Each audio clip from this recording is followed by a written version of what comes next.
Hello once again, everyone. Thanks for tuning in to another edition of AIW's The Card is Going to Change. Before we get into this week's episode, of course, want to give a thanks to some sponsors that help us bring the show to you for free on whichever podcast platform you choose to listen.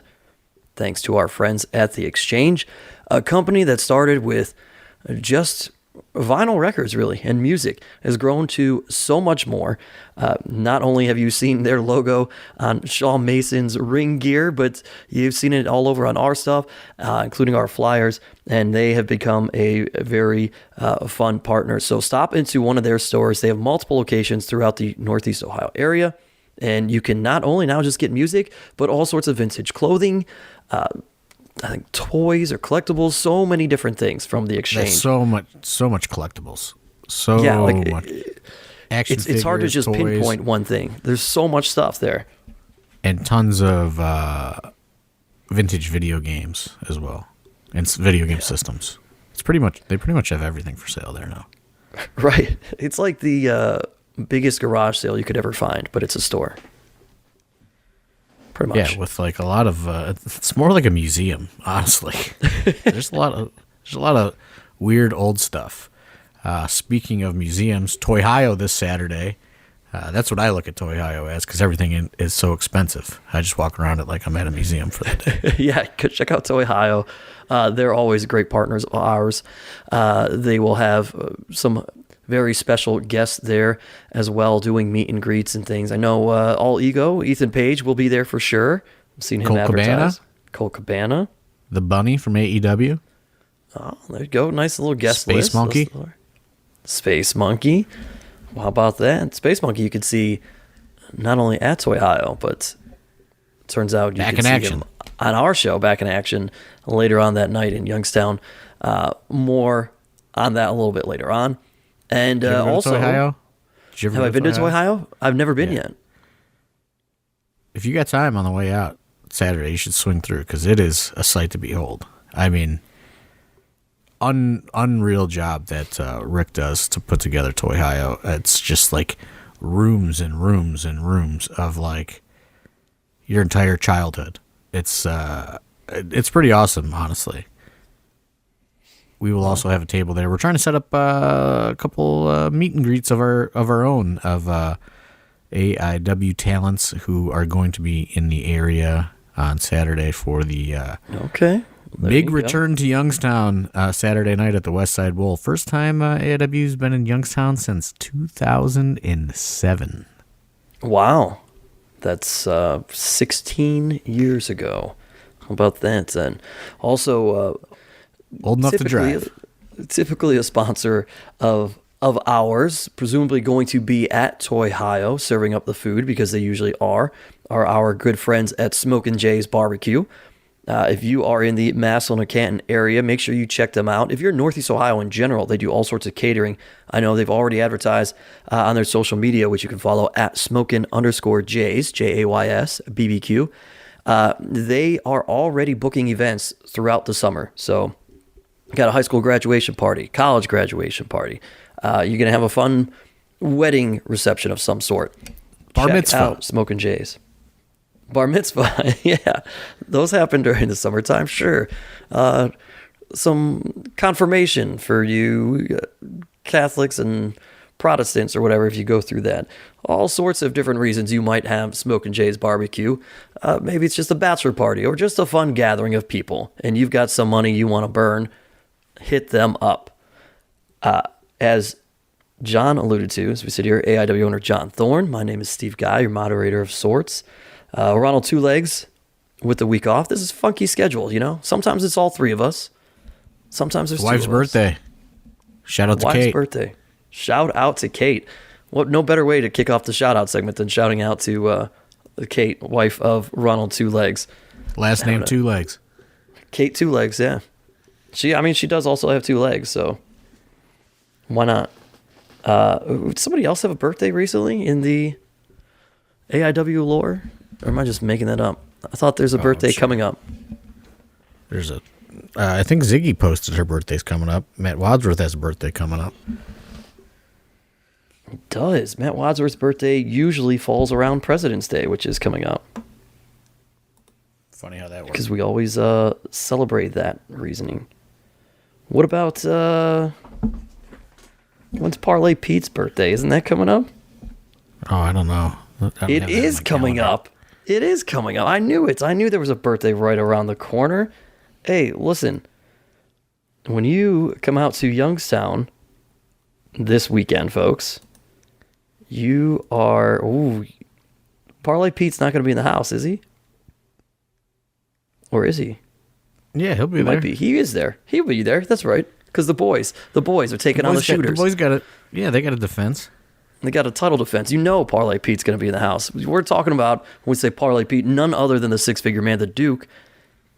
We will see how nice this turns up because his birthday is the day after, February 12th.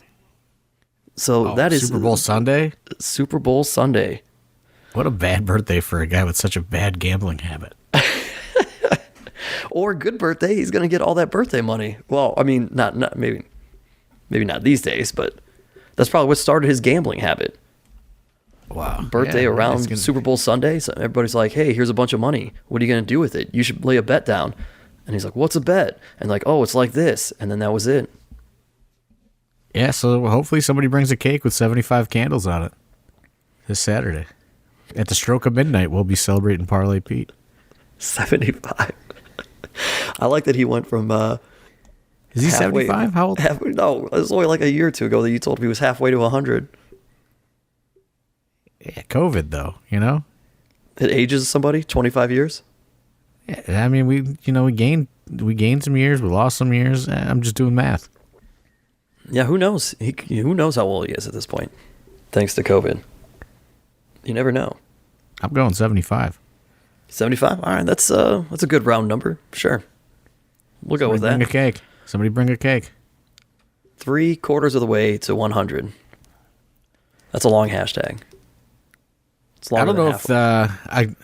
I don't know if the West Side Bowl knows what they signed up for. I'll say that. Sounds like they're maybe getting a little cold feet on AIW coming to town. Uh-oh. Wanted to have a big phone conference today. And did you have it? No. Pedro had it. Oh, okay. No updates yet from Nah, CFO? I mean, it's still on, but you know, there's a couple hidden fees and things like that they dropped on us. So, Well, let's get to the bottom of this, the heart of the matter, if you will. Unless you got more shout outs you want to throw out there, but I figured after we shouted out the Duke for his birthday, I figured you want to get rid of the shout out segment now. Yeah, I'm all done. What are we getting to here? How did this whole setup come about, going to the West Side Bowl? A lot of people actually kept telling us, like, hey, you should do a show at this place. This is like, place has AIW written all over it. You know, Stacy Silvers, Edward Edward Batts, whichever order that goes in. Lots of people were suggesting it to us.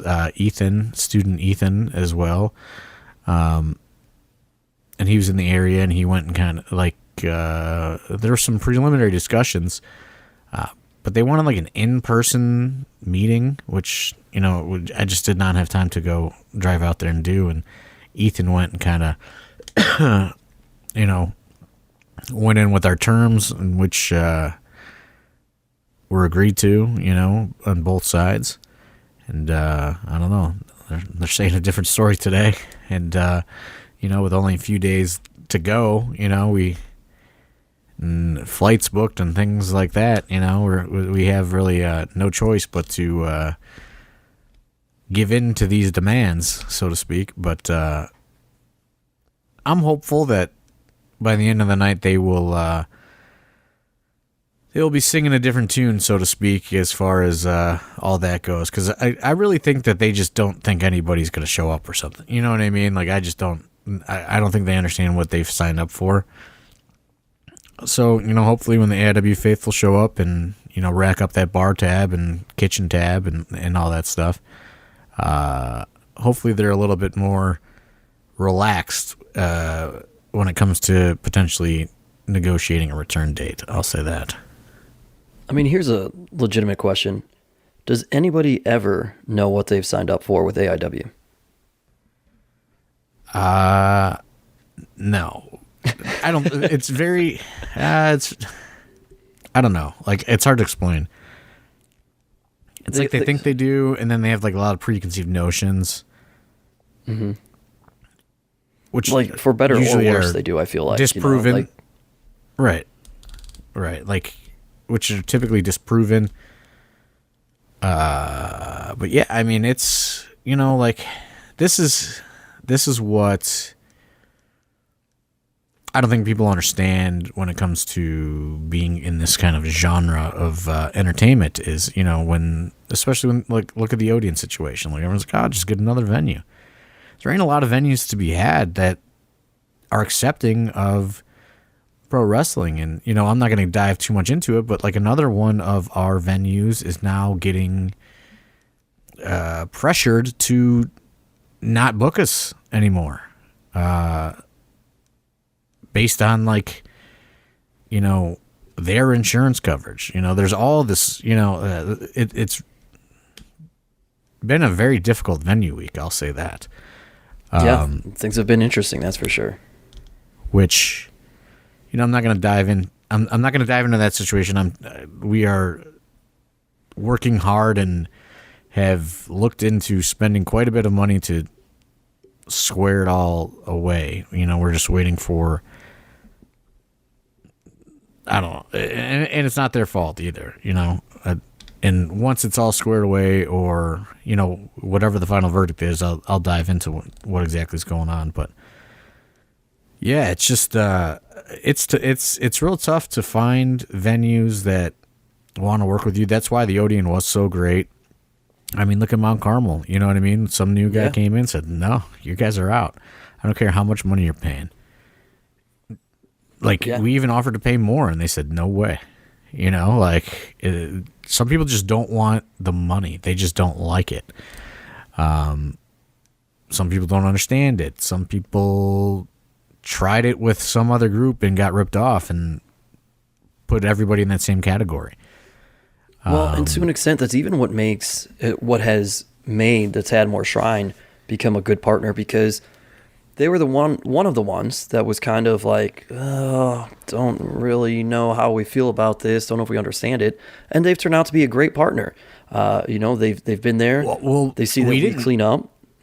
Yeah, but we've been potting so inconsistently and stuff. Like, I didn't dive into, like, that whole thing, like, almost blew up in December, like, at the show, you know, when they allowed us to make up that date on the 30th. Like, all the people that we dealt with, they, like, fired that day.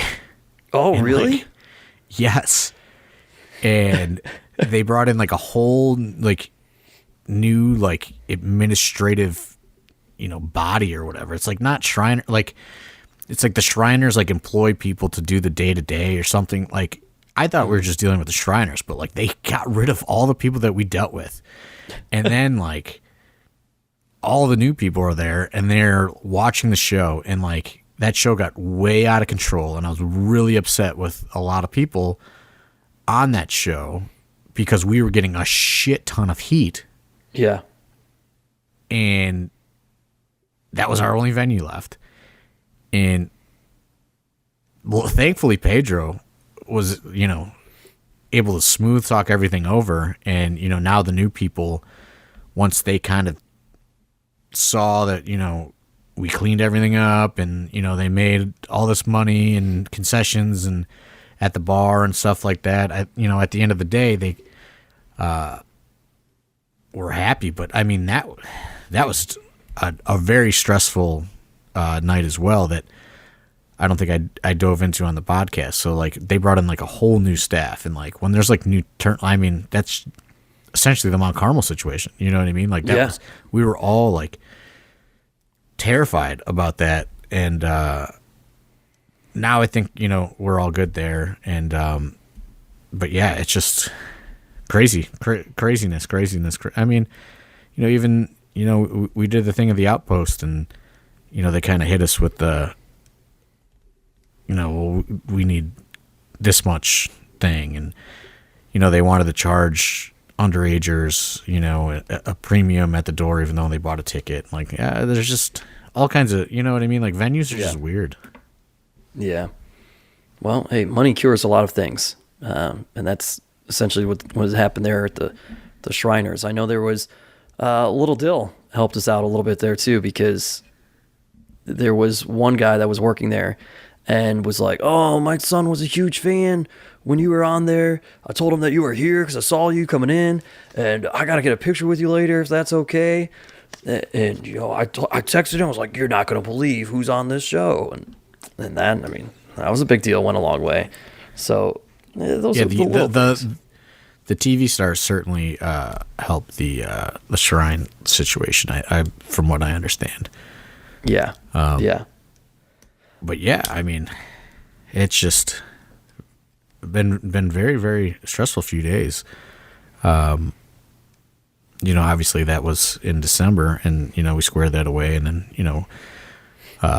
they honored our dates, and obviously we were there this past Saturday, and everything went good, and they're like, they seem like fully kind of behind us, this new regime. They even asked us like if we wanted to book our 2024 dates yet. So like we took that as a good sign. You know what I mean? But wow, yeah, that's huge. It doesn't always go that way. But yeah, I'm hopeful, because I would really like to coordinate shows every time there's a Toy Hio to do something in Youngstown. Because I mean, I know a lot of people travel in for it. Toy Hio only goes to 4 p.m. They never go any later than that. They never go any later than that. So that is the plan, is to kind of, work in synergy with Toy Hio. But we're going to see how it goes Saturday. You know what I mean? Like, and I also, Pedro said, like, everything was like a very civil conversation. It's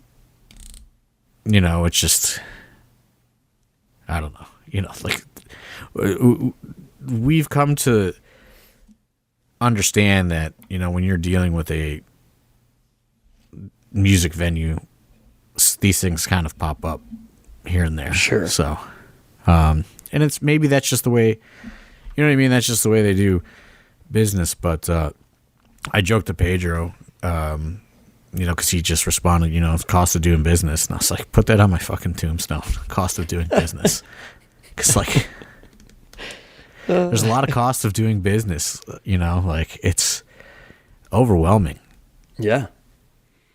Absolutely. Well, hey, I will say this. We had a hell of a time last Saturday. Did we ever? I mean, Paul London, man, what a fucking treat of a human. I mean, man, like, I wish he could just move here, just hang out with us all the time. Great hangout guy, great, just incredible seminar. I will say, I know a lot of promoters and people that run wrestling schools and things like that listen to this podcast. Reach out and try to get that Paul London seminar at a wrestling school, because it was just like next level stuff. And honestly, if Old School Iron didn't close, Paul London would have still been teaching that seminar by the time they needed to load up the ring to go to the show on Saturday. I mean, we had to like literally drag him out of there after like 4 or 5 hours. And he's like, oh man, come on, I'm just getting started, and like, we're just like, dude, like, they're kicking us out, you know what I mean? Like, we can't stay here all night. Just great seminar. Ended up going to dinner after the seminar, and we ended up talking till 1:30 in the morning or something like that. Just a really great guy, interesting guy. Had a very interesting career. Comes from a really kind of this like crazy time in wrestling in that late 90s, early 2000s, and just is a wealth of knowledge and incredible stories. But yeah, we had a great time this weekend with Paul London and the rest of the crew in Akron at the Shrine. Really happy with the show. I thought it was, that one was looking really grim pre-sale wise. We thought it was by far going to be the lowest attended Tadmore Shrine show. But man, did Akron love to walk up on Saturday. They did, yeah. I mean, even, I'm more doom and gloom than Pedro. Pedro's always pretty optimistic. And he was just like, oh man, this is not looking good, and like, I don't know what, like, I think like he said like something like 170 people walked up or something like that, like some crazy number. That's a wild number. Right. Like just a crazy, crazy number. Wow. Yeah. So like we wound up like, it wasn't the best Shrine show, but like it wasn't an embarrassment. Like we were like right in that 300 range or something like that. Maybe a little over, a little under, give or take. Yeah, I would say my phone's on the charger, so I don't have the exact report in front of me. I was gonna say just gauging. I feel like it became a pretty good gauge with like that venue, but I would say that we eyeball test we were a little over 3. Just if I'm trying to remember what the pre-sale was, and with that number, with that walk up, I think we're right between 3 and 4, so it might have been like a 350 kind of deal. It was somewhere in that range, but it was like, man, it was low, it was real low as far as pre-sale went, and then you just, I don't know, like you just don't know why or what, or second guess, and sure enough, people showed up. So a lot of reasoning and rationale that you can go with, especially this time of year. I mean, we know traditionally Ohio, right? So February always predominantly one of the coldest months, and people don't necessarily want to go out because it's so cold, and it's just there's a million things, a million reasons. But right, yeah, it was good walk up. But I thought it was great. We implemented this new thing to where we're gonna always try to we're gonna book the shows like we normally would, but we're always gonna try to take a match or two, depending on how it shakes out, and put it on the pre-show or the kickoff show or whatever you want to call it, prior to going live on Fight. So like the live audience will always get 1 to 2 extra matches that will eventually wind up on YouTube or something, and maybe as we evolve, we will broadcast them live on YouTube or Facebook or something as a promotional tool. We're not there yet, but we're getting kind of in that habit of that. And then there's an extra incentive for people to arrive early. You may want to see wrestler X, you know what I mean? And then, man, they're on the pre-show. They're going on between 6:30 and 7:20. You know what I mean? Like stuff like that. We're just experimenting, and then trying to make the live stream, which I mean, I think it worked because, dude, like we were like out of that building so quick. And the show was over so early as far as, shows being over are concerned. You know what I mean? Yeah, but getting out of that place so quick and getting cleaned up so quick was largely thanks to our main event of the evening, which had a little bit of everything. The only thing missing out of that main event was a Paul London forearm handshake. But the Paul London brother shake, where he grabs the arm. Yeah, Paul London brother shake. Gotta love that brother shake, man. That was the only thing not in the main event. Poor all the fly-in guys. The show was over, and like everyone wanted to. We were all deciding that we were gonna come back closer to Cleveland to, grab a couple pops with the boys afterwards. Shout out to Parker Pierce. We went to go surprise him. But poor, the rest of the guys that flew in, because that Paul London stayed and talked to every last fan that was leaving the Tadmore Shrine. Yeah. And like People are like, come on, man, we got to drive 45 minutes already, like, let's go. And Paul stayed and talked to every single person that wanted to talk to him before they could hit the road, which I thought was pretty funny. And, like, sometimes we have extra 8x10s left over from the meet and greets, and someone will be like, here's 10 extra ones or whatever, and sometimes they wind up in Patreon packages or whatever. Paul London also stayed and signed every single last piece of merchandise that we had. Like, just an incredible guy.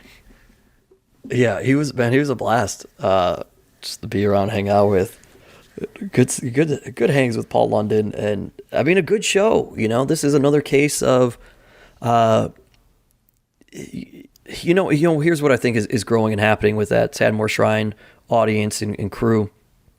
There are a little bit of some growing pains happening there, where we built this audience up with huge meet and greets, right? Those have always been our best numbers. And coming back from COVID, we did what we've been trying to do, and we have all these graduates from the school now, and we've really created these home-built, homegrown stories. And we have our fly-ins, but largely this show, just like so many others within the last year at the Tadmore Shrine, was comprised of roster members made by AIW, through our school. And I think what we're starting to see now, and where that walk-up comes from, is that we're starting to get that buy-in from what was, and it's such a crazy term. People talk about casual wrestling fan, right? You've talked about it on here, using broski to rope in the universe. Well, we're starting to see the conversion of some of those people to becoming AIW fans. So now when they see an advertisement on social media or whatever, they happen to catch the fact that AIW is going to be at the Tadmore Shrine, they know what that means. So are those numbers as big as bringing in a huge meet and greet? No, because we're always going to get more people who have no idea who we are, who want to see that meet and greet, but they're willing to come out and have a great time to watch pro wrestling. But to see where we were between 300 and 400 in this Akron crowd, largely built upon us, honestly, that's phenomenal. Right. I mean, we're praising Paul London, but he's not the caliber of some of these legends that we've brought to the Shrine. So this was a really big test. Much like 1230 was. You know what I mean? We had Brian Myers, and we had Joey Janela and our crew, and I'm not their level of fame is nothing to sneeze at, but what we had been doing in the Tadmore Shrine was drastically different. We were talking, Ricky Steamboat, Harley Race, like Scott Hall, crazy legends that we were bringing to that venue. So it was nice that we were able to sustain a large portion of that, and who knows where they all come from, if they, if it's always, 300 new people, or we've retained, or, you know what I mean? That's such a hard analysis to do, but to go in there. We have our regulars, which is always great, and we always appreciate them rolling out. But I think that we've started to create, and we've talked about it here before, we started to kind of create some Akron regulars, which is interesting. Right. And, Dom and I kind of sat down and he helps me kind of reach out to people. You could maybe call him assistant booker or underbooker or whatever, he'll shoot me ideas. I'll change them, and I'll say, oh, okay, let's do this, reach out to this person, you know what I mean? And we sat down though, and we decided that we want to kind of give every venue, while AIW is always going to kind of have this crossover, we wanted to give each venue a little bit of its own vibe, maybe you won't see, this is an example, maybe you don't see Sam Holloway at the Masonic Temple, but you see Sam Holloway at the Tadmor Shrine. And, maybe, you see, members only at the Winchester, and, maybe you'll see him at the Shrine, or maybe you'll see him at the Temple. You know what I mean? Like, we're just trying to kind of like, we have so many guys now and girls that we work with, we're trying to kind of figure out a way to not do like a brand split, like that's kind of weird, but like make them their own home base, you know what I mean, based on their proximity of where they are from. So and obviously you're gonna have your people that are crossing over on all every venue that we do, on every date that we do. But like, for example, Sam Holloway, I mean, has done great these past 2 Tadmor Shrine shows in the Shrine, has had great performances. And Shaw Mason has done good, but maybe he's more of a greater Cleveland area person until he really breaks through as someone, both of these, I'm using just both these guys as an example, right. Before they really break through to the acceptance of as a whole from our fan base, maybe you're not going to see them on every event, and we're going to spread people out. And then the people that we feel you want to see every event, like a Josh Bishop or, Bitcoin Boys or Wes Barkley or something like that, you know what I mean? Or Derek Dillinger, you'll see them across the majority of the shows. But we're kind of working on giving all these different venues a little bit of their own flavor, if that makes sense. Yeah, I think it makes sense, and I think it works out great. It's at least it's not a brand split, but it's cultivating an identity for these different audiences and different shows and different venues, and I think that makes perfect sense. It's kind of like the situation where, we do an Odeon show, and you would have anticipated to see Matt Justice, right? Something to that effect, and I think that works out great. Now, what you're going to see in Youngstown this coming week, who knows? It'll vary. We got all sorts of stuff going on. You got, the one big thing that's going on, if you had not seen yet, folks, we're bringing the Sandman back to AIW. Right. He is coming to the West Side Bowl. And Youngstown is like what you would consider it's just the great unknown, right? We haven't been there since 2007. So, mm-hmm. We're gonna do our best to give you the full AIW experience, and maybe until we see how it goes, you're not gonna get like the in-ring talent fly-ins and things like that, because we don't know how the show's gonna go. You know what I mean? It's not doing gangbusters in sales just yet, which is maybe why West Side Bowl is a little concerned too, which is understandable. But I wanted to kind of hit it like we established the Shrine a little bit and bring in a name for a signing. Where the Sandman falls on that for caliber really depends on your tastes.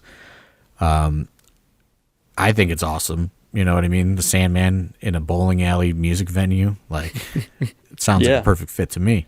Right. But like I said, this is the great unknown. The only talent from the area is Chase Oliver.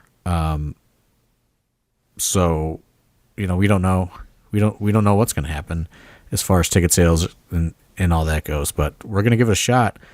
And I thought definitely bringing in a signing person was going to give us our best shot at establishing it, because I look at this. I look at the signings like, I looked at when we were building the Shrine up, it's like an infomercial, right? Like the name is going to get them through the door, right? Like that's like, like they don't know who anybody else is on the show, most of the people, especially those early Shrine shows outside of our regular fan base.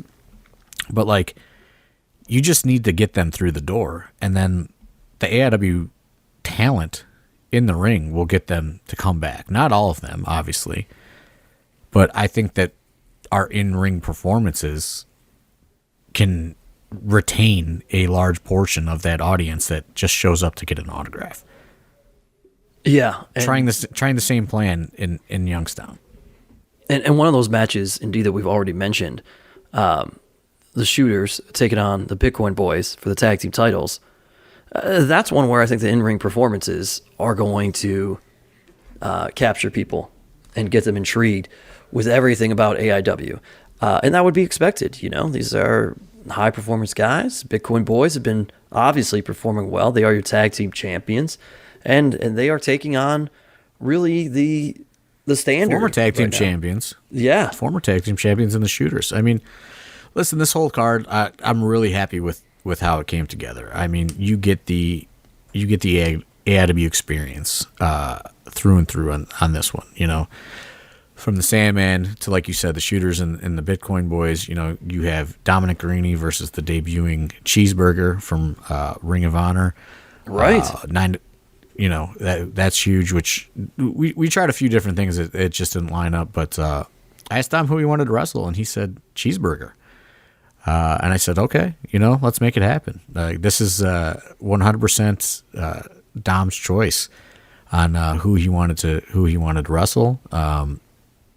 You know, I was gonna have him get in there with Cisco Silver or somebody like that, somebody who can, where they could have really showcased technical ability. And he said, "Hey, you know what? I have a strange suggestion. Somebody I've really wanted to wrestle for a long time, and he named Cheeseburger." So, you know, we reached out to Cheeseburger and we worked out a deal. But yeah, I mean, you know, I really like this card. You know, we said it earlier. You have Space Monkey returning. Mm-hmm. He's going against Austin James, who I think, you know, I think Austin James has really been performing well. Like, he may not have exactly clicked as far as the AIW fans are concerned, or he's not as, you know, polarizing as, say, a Shaw Mason or even a Sam Holloway, but he's been having some great performances coming out of the AIW school. And you know, he's somebody that we definitely wanted to make sure was on the show, and he's going to be in there with Anthony Young, who has been, you know, popping up on shows here and there since last year. He was at the Winchester. He was at the Outpost in Kent. Another guy that we're really high on and thinks there's a ton of upside in, you know, as soon as, you know, he kind of clicks things into that next gear. Space Monkey is returning. You know, what else can be said about that other than Space Monkey is returning? I think everybody's excited for that. And then, you know, Jocelyn Navarro, who is, you know, been on a tear since, you know, since starting with AIW. So yeah, really she's interesting for quite some time. Mix, right? Like, really interesting mix of talent. I think that match right there, you know, gives you the AIW experience. Yeah, I would say so. You've got, I mean, you got a little bit of AIW fresh blood in terms of Anthony Young, just kind of, you know, getting in with the company. The AIW Academy and Austin James. You got an AIW Classic and Space Monkey, and you know, you got Jocelyn, the vet here with AIW at this point. So, I mean, yeah, that definitely gives you that experience. Like you said, yeah, it's kind of like right. It's kind of like the old guard, the current guard, and the guard to come. You know what I mean? It's like past, present, future, almost in one match.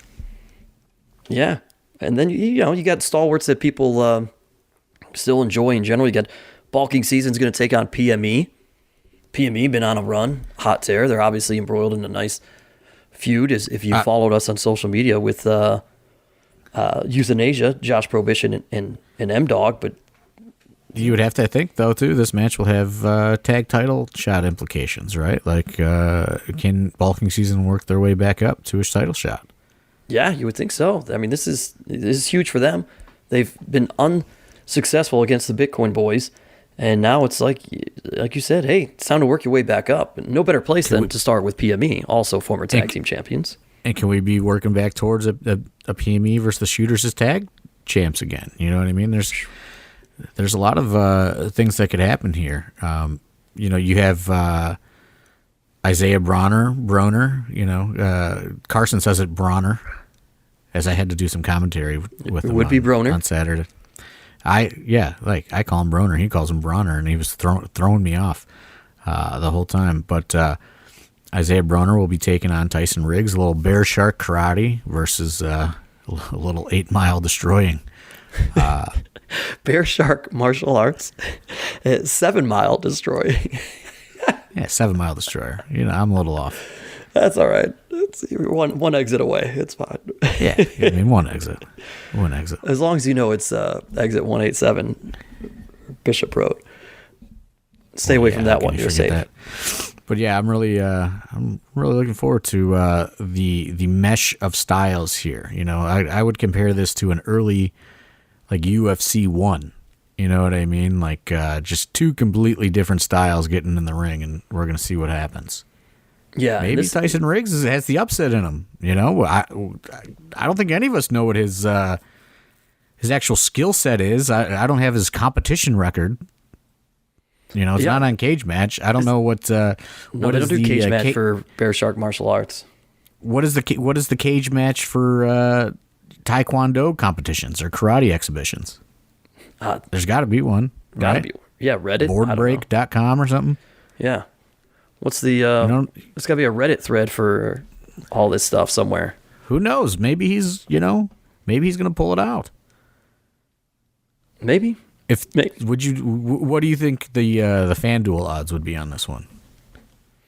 Well, again, since we don't have an actual professional record for Tyson Riggs on this background, because we don't have a cage match or anything, I would think that the FanDuel odds are going to be stacked in Isaiah Broner's favor, especially because of the fact that we now know he is going to have a title shot in a triple threat match later on in March. Right, he's got to be an odds-on favorite, and listen, Tyson Riggs gets to show his toughness again. But if Tyson Riggs wins, does he get into that title match? That's what I was going to ask you. I don't know. I guess it's a hypothetical, right? We got to ask the people. Sound off. Can he shock the world? Can he shock the world? If Tyson Riggs wins, is he headlining the Temple on March 24th? Sound off. At the Steve Guy. Let him know. Yeah, just to me. And also maybe to at AI Wrestling. These are better bet. At the Steve Guy. Sound off. Let him know. Is Tyson Riggs going to shock the world this Saturday in Youngstown? With Bear Shark. Martial arts. Karate. Look, he showed toughness, right? He got in there, mixed it up with Kaplan. Took it literally. Well, that's what I'm saying. Maybe that Kaplan match taught him a little something. He's obviously coming in a little bit more prepared. Yeah, can't just come in and finesse these big heavy hitters. You gotta be tough. Kaplan knocked the blonde off of him. He's not even blonde anymore. Did you see him? I saw that. I was like, who's this guy? Was he blonde when he wrestled Kaplan? I think Kaplan went and knocked his hair a different color. I thought it was blonde. I don't know. He and Mike Montgomery, maybe the same stylist.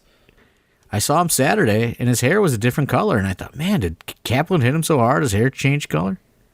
Might have busted his wig, as they say. Knocked the blonde right off. Yeah, give him a cut. Split his wig open? Yeah. Wig splitter, Kaplan? Kaplan will be on the show, by the way. Why wouldn't you put Kaplan on a show in a bowling alley? I mean, we were giving Kaplan a little break. He was not on. He was not on the Shrine this past Saturday, and to be honest, I don't know if he's going to be on the Temple on 3/24. Oh, so this might be your only shot to see Kaplan in the next month or so. That card is quickly developing into a very expensive endeavor, but that is a conversation for another day. I was just thinking as we are, approaching March, if Tyson Riggs wins this weekend, I mean, that kind of sets up some March Madness, if you will, on that show in the Temple on March 24th. So just using a play on of words and pop culture events that go on there. But Kaplan. Somebody's very upset that we're running during the women's March Madness in Cleveland. Oh, sorry about that, folks. I'm fully aware. I'm fully aware about March Madness because somebody was just like, well, hey, great date. Sorry, I can't plan around everything. You know what I mean? Right. It's tough. One guy was just real pissed on Twitter. I'm sorry, dude. This is the day they had available. Yeah. Question for you. Kaplan versus Sydney. Yeah, Kaplan versus Sid Von England. If Kaplan knocked the blonde off of Tyson Riggs, can he knock either the accent off of Sid Von England or knock Sid Von England back to the UK? What do you think? I don't know, but Kaplan was talking about he's trying to get an international career going. He was saying Saturday. He said he's trying to get a couple matches over across the pond. Well, he might want to consider taking it easy on Sid then, just so he can get those Euro Kaplan relations off to a good start.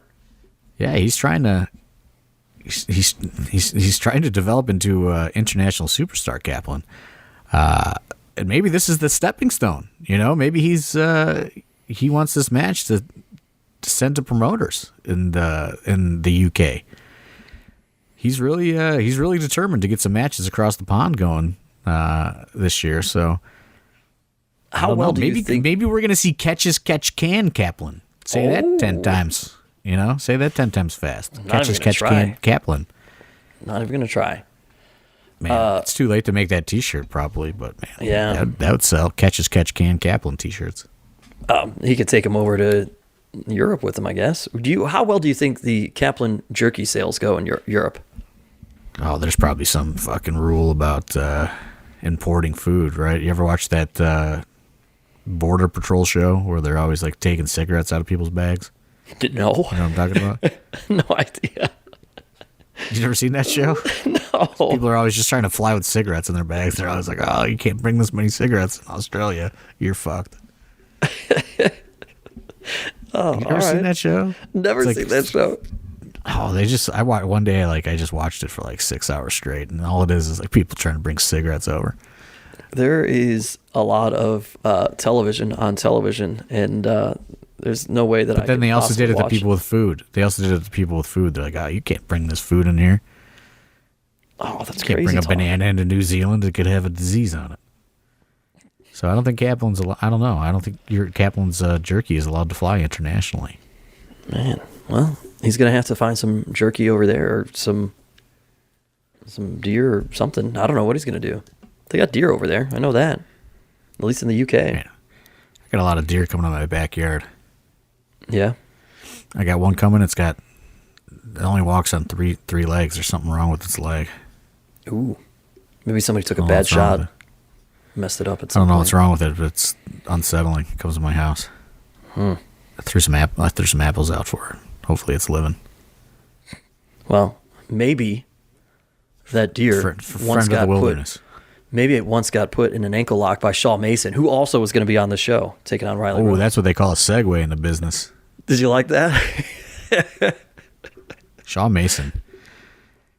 Is he impressing you? Don't you think? Yes.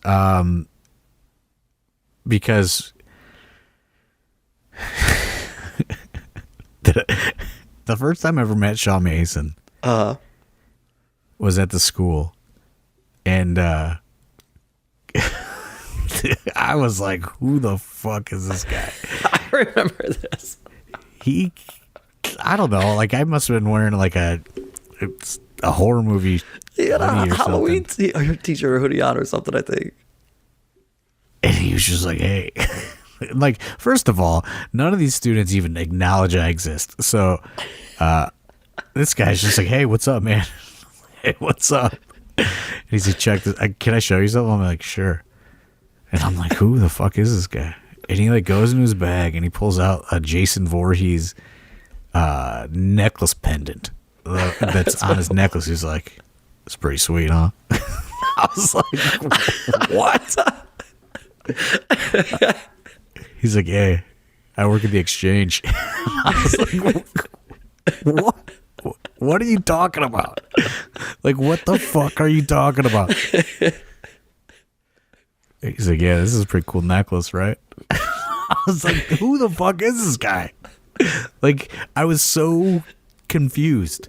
And I was like, yeah, cool necklace, man. I don't know.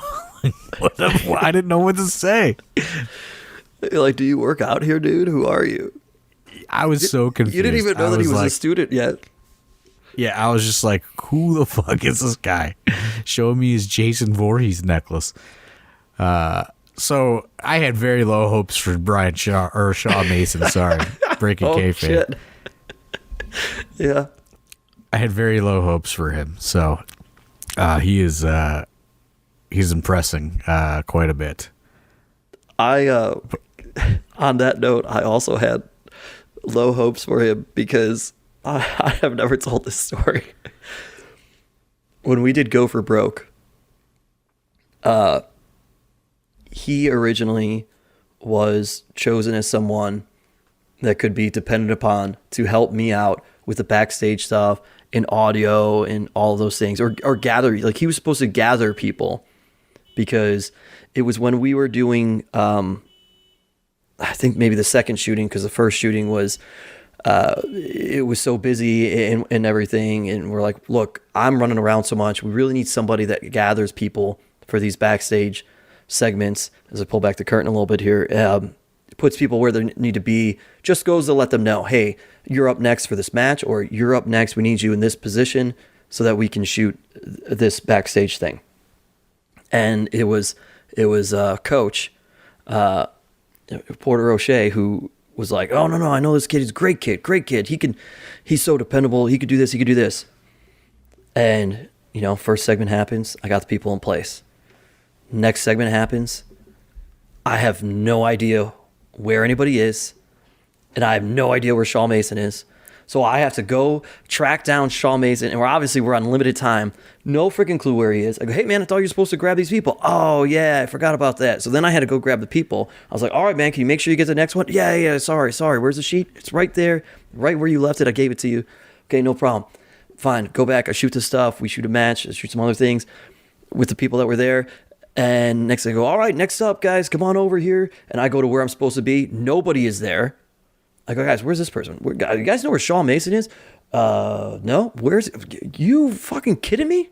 This kid again is not here. And I go and I look. And I go, hey, man, what are you doing? He's like, oh, I was watching the matches. What do you mean you're watching the matches? That's not what you're here to do right now, dude. I need you to help me out with this. Like, you watch the matches when we put the show out, or watch them later. But I need you to help me with this stuff right now. We're on a limited time low expectations for him. I had low expectations for him. Yeah, low. I was like, man. I went to Coach. I go, dude, I don't know if your guy's gonna make it. No. Then somebody said he's in college. I said, this guy's in college? He's a good kid. I said, he might be a good kid, but man, I was like, I could not depend on him. That was terrible. Now, since then... Now we got another one, too. His brother's training. Yeah? He hasn't shown me a necklace yet, though, so maybe he's a little better than Shaw. But listen, those were the expectations then. He is a good kid. He's really very steady and dependable, and he's really come a long way. Yeah, he's really come a long way. I'll say that. I don't want to keep busting on him, but man, did I have low hopes for him. I thought it was a hidden camera show or something. I was like, what is going on? Well, because he's very athletic. We knew that, right? If you went to training and you saw him, be like, man, wow, this kid's really athletic. He likes to talk and show personality. He did all that stuff, but it was just everything else. It's like, all right, dude. Tell you what, I wasn't impressed with Swaggy B, but that's another story for another day. You didn't like those bars, as the kids call them, that Swaggy B? Wait, man, can I do it again? No, the show's happening, dude. What are you talking about? Can't go do it again. This is not Go for Broke, buddy. Oh. We also got to talk about the main event. Yeah. Chase Oliver Chase Oliver. taking on Derek Dillinger for the Intense title. The Intense title. It's going to be Who you Big Zig in the corner. What's the FanDuel odds on this one? Home turf for Chase Oliver. Home turf for Chase Oliver. This is like his Dolph Ziggler, Mike the Miz moment, right? Those guys are from various places, but every time they come home to Cleveland, Cleveland, Ohio. I mean, Chase Oliver, folks. What do you mean? Shoot for real, Youngstown, like Ohio. West Park and Parma. Pretty much the same place. Yeah, basically. Chase Oliver, graduate of Youngstown State University. You know, hanging out with Jim Tressel. Crazy stress and temper since taking over the production. So who knows what's going to happen to Derek Dillinger? Yeah, he's going to let it all out on Derek Dillinger. I'll tell you what, if this was an intense title match via headset, Chase Oliver probably would, beat the brakes off Derek Dillinger here. But this is going to happen in the ring. At the Outpost, Chase Oliver was like freaking out. He's like, man, how stressed are you on days like today? I was like, today? Not particularly that stressed, until I just saw you. We're at the Outpost, and our hopes are to get 100 people in here. Far more stressful days on the calendar coming up. You know what I mean? Yeah. Far more stressful days ahead. I was like, dude, there's not even this is what I said. I was like, there's not even a flight today. I couldn't be any calmer. I'm not relying on a flight to land today to save the show. We have a segment where two of our top stars are going to have been drinking at the bar and then walk into the ring, APA style. Not a lot of stress. It's gonna be all right. Yeah, but I think Saturday is a really good lineup. I believe as long as the connection and all that stuff lines up, we will stream live on Fight Plus as well. There you go, folks. Heard it here first. It's a maybe. We're gonna try. It's going on the calendar. It's going on the calendar today, and then. If it all falls apart, it all falls apart. So really, all right. Look, folks. If you're trying to make some FanDuel odds here on this one, the fact that Chase Oliver will have worked through all of the stress leading up to the main event, now he has had, because a lot of times he's on earlier in the show, but the fact that he is going to be helping and running production all the way up until the main event, he is just going to get angrier and angrier and angrier. It's going to be a slow burn. And then he's going to get in that ring with Derek Dillinger and have the opportunity to finally let it all out. This arguably, I know last weekend was tough, Derek Dillinger in a 4-way, but this is gonna be far tougher, dude. You've never seen anger until you've looked in the Chase Oliver's eyes in the gorilla position during a live Fight Plus stream. There's darkness behind those eyes. And I think it's all going to come out on Derek Dillinger this Saturday night. And Ziggy better have her head on a swivel because she's not safe either. Oh, she's been taken out by Chase Oliver before. He might kill somebody this Saturday. I don't know. Allegedly or whatever. It won't get me sued. Yeah, better check out the insurance. It really happens. Not happening. Man. We're just kidding, folks. It's a joke. Yeah, it's a word for it. Being it's a metaphor or whatever. What's the word looking for?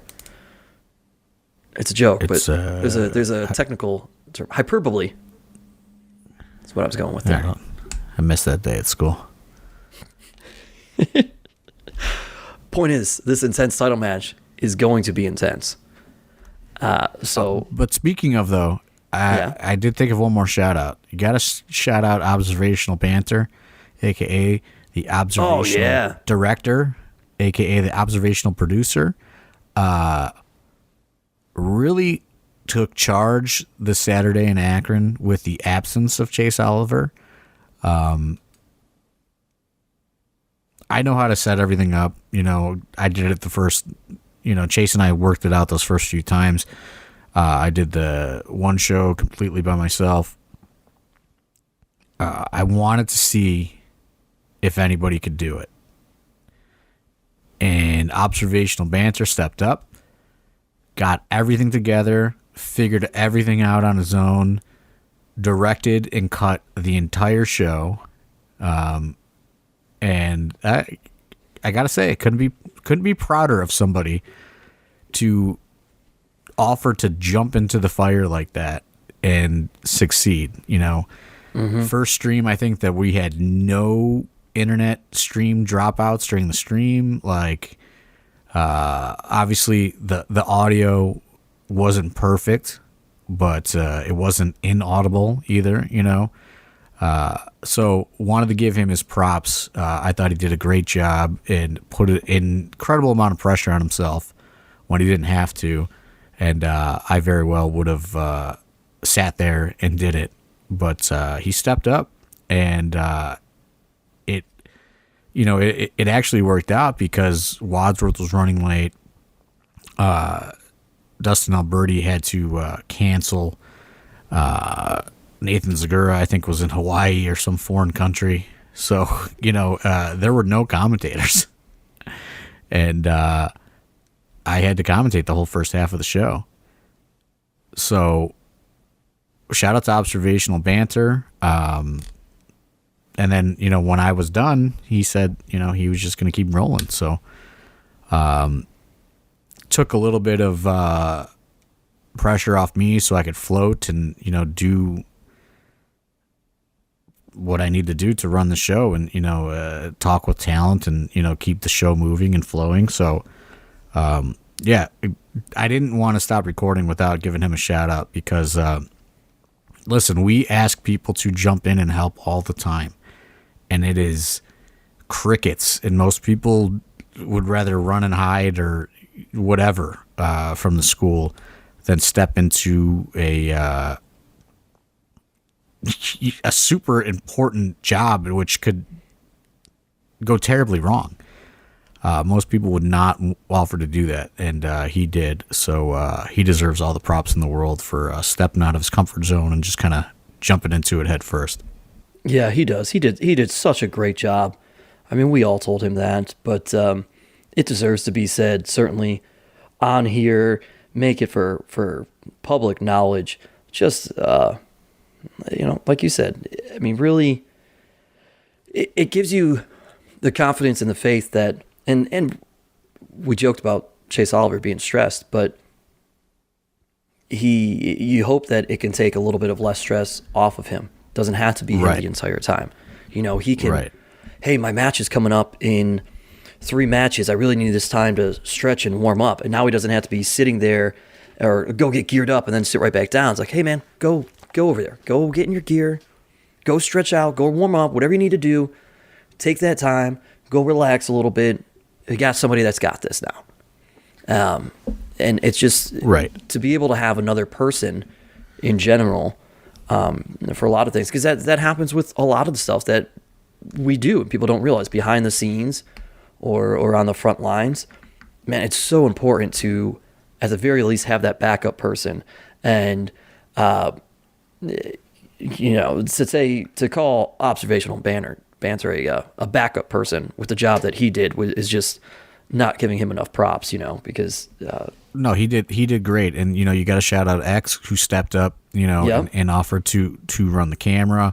Ethan, who has been working, in the production realm of these departments, running the hard cam and working on stuff, and probationary AIW production person Edward Bates, Edward Batts or Bates, however you pronounce it. Also, Edward John Edward. Yeah, John Batts, we'll call him officially. He's also been doing an okay job, I'll say. I haven't had to yell at him yet, so. Yeah, fucking you like that. Scoops needs to just stay on the other side of the curtain and hold the camera, and things will go all right. But you know, the ragtag team that we've put together, I think, for virtually no experience doing any of this stuff, I think we're doing well, and you know, we own and know that the commentary and the audio has not been totally figured out yet, and it's going to be a continuing trial and error and learning curve until we get it. But you know, to where we were at, knowing virtually nothing other than like YouTube how-to videos, and you know, Chase did go to school for stuff like this, but he didn't go to school for live streaming. You know what I mean? It's a totally different thing. So, right.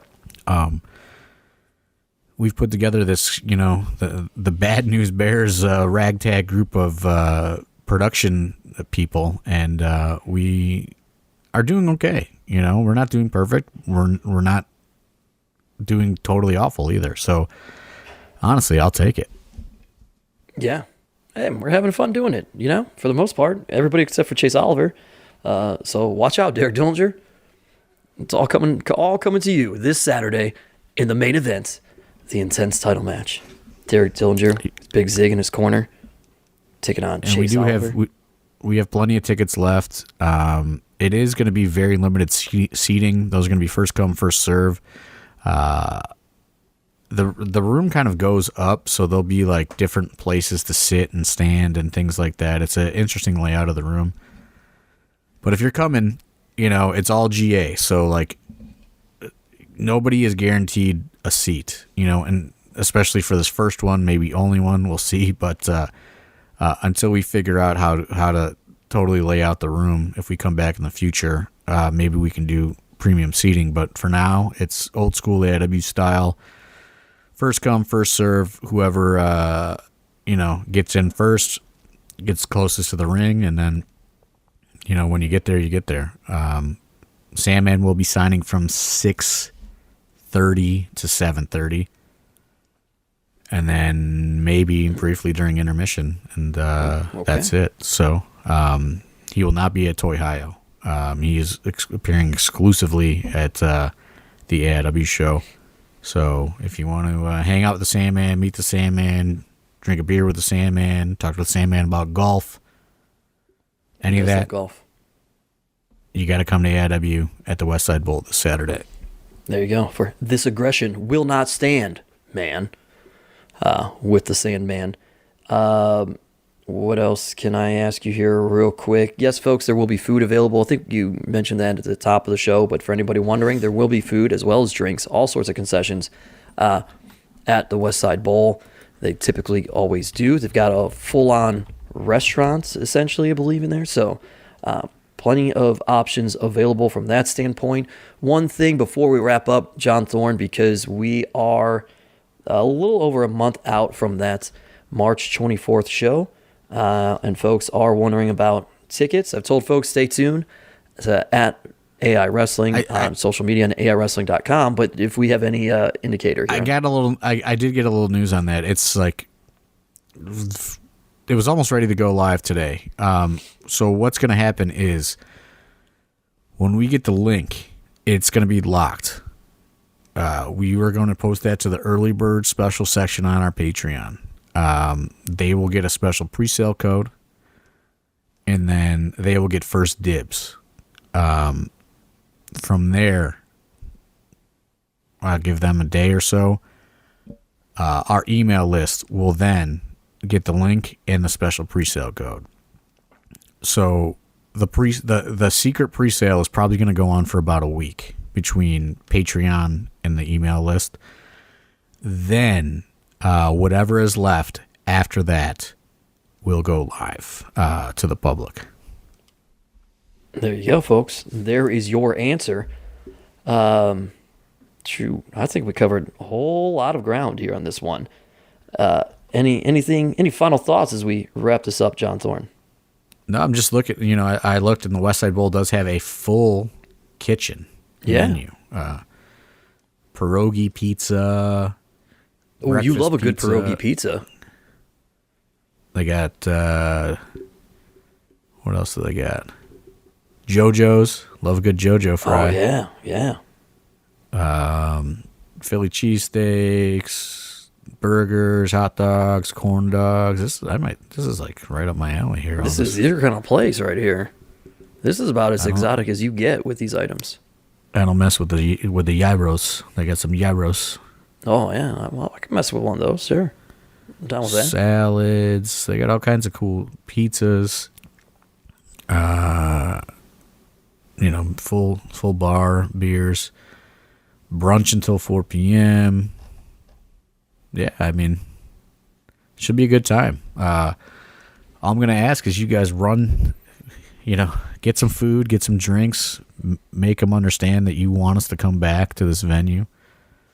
And if you guys do that, hopefully we can handle the rest and lock down some more dates and work out a reasonable deal to where we come to Youngstown more than this. First time in 16 years. So we're hopeful that we can make it a regular thing. As I said at the top of the show, there's a lot of different things happening, but I'm confident that we can pack this place and make them understand that this could be a great relationship going forward with the West Side Bowl. There you go. There you have it, folks. So grab your tickets as some are still remaining. Keep an eye out for other tickets to come for future AIW shows. All the links at AI Wrestling or AIWrestling.com. So much happening. Definitely you want to check out the Sandman meet and greet, plus the amazing lineup of matches that we have. And potentially we'll see some of you at Ohio as well this coming weekend. That is going to do it for us here. For AIW owner John Thorne, my name is Steve Guy. Yes? Were there any questions in the Discord? We covered them, actually, to be honest. Oh, all right. Then questions were food, ticket sales, anybody from Ohio going to be on the show. That would include certainly Space Monkey. As of now, it's just Space Monkey. So, ooh, the card is always going to change, folks. And I think that was about it. Oh, random question. Any conclusion to the storyline that Chest Flexor was the owner of AIW after he helped defeat Nixon and took the Duke stake in the company? He hasn't been seen since, or something like that. Maybe he still owns it. You don't know. You never know. You never know. We're not a publicly traded company. Yeah. Who knows? You never know who owns this company. Anything can happen.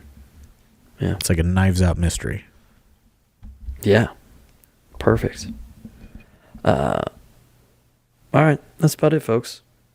Oh, also question of, do you know where people will be waiting to go inside the venue on March 24th? Will they be waiting outside or inside? That we don't know yet. No clue, honestly. We could try to get an answer for you, but no guarantees. We'll know that day. We'll know that day. Yeah. All right. About rubs it up. Thanks for tuning in, everybody. We'll talk to you next time right here on AIW's The Card is Going to Change. Oh, man, they got fried mac and cheese bites here. Oh, you love those. Boom, boom, Coca Cabana.